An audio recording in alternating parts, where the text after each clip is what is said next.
In this lecture I will show you how to create a snapshot and use it. So the question arises, what is snapshot and why we use it? Well, when we make a snapshot it will save copy of machine, and the reason why we create it is when we do some experiments or something broke in the Kali machine or any error occurs which was not earlier shown, we can restore it. Click on Machine. Click on Take Snapshot. Give it a name. Give it a description.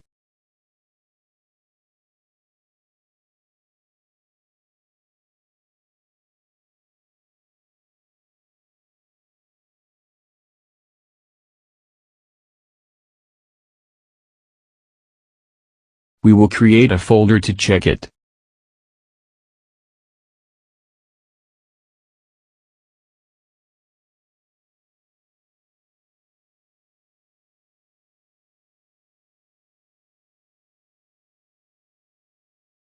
When you shut down the machine, check the restore box so when you open it, it will leave no trace of unsaved data.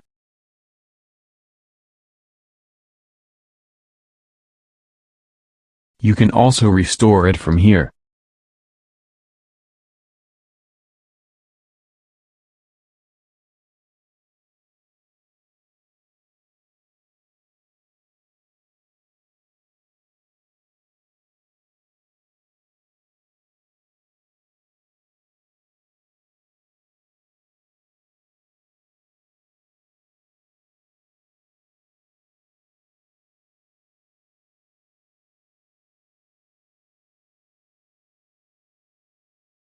See, the folder was created after saving screenshot, so it disappears.